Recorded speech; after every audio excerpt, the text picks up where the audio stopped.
Hello everyone and welcome back to our reading of I Live in Your Basement. Chapter 18. Let's get started. Huh? My heart leaped. I let out a gasp and spun around and stared at my mom's old clothing dummy. Grinny laughed. Oops, a little mistake. My whole body was shaking. You're not funny, I managed to choke out. I tried to punch her, but she dodged away from me, laughing hard.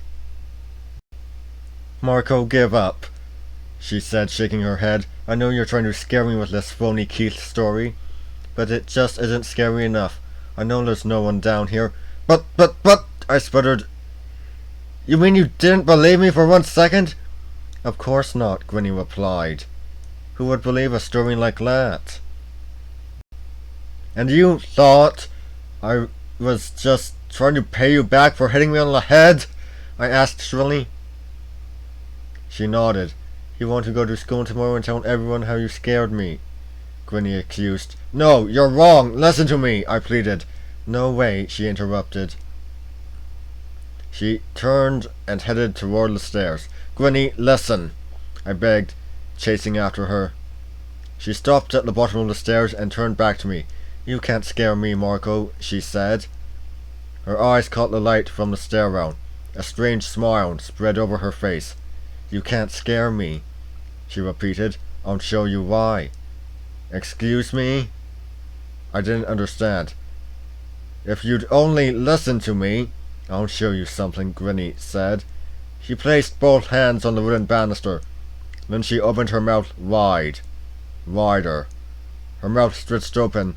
Wider. Wider. Until the rest of her face disappeared behind her open mouth.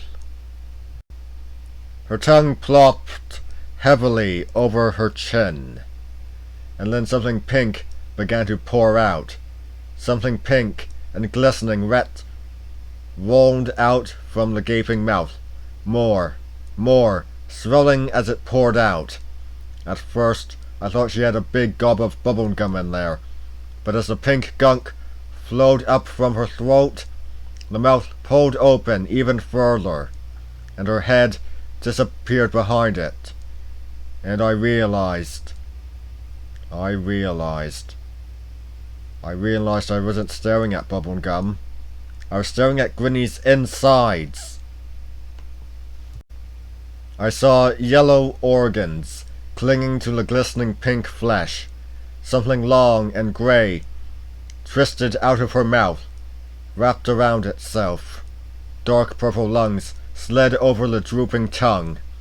And then her red heart, so red, so startlingly red, plopped from her open mouth, throbbing steadily, throbbing redly. Oh! I uttered a long moan of horror, but I couldn't turn away, couldn't take my eyes off Grinny as her insides poured from her mouth. I stood there and stared in amazement and cold horror at the pulsing, quivering organs clinging to the oozing pink flesh. Stood there, watching Grinny, until she had turned completely inside out, and then I opened my mouth in an endless scream. Yes, indeed. Anyway, that's all for today. I'll see you next time. See ya!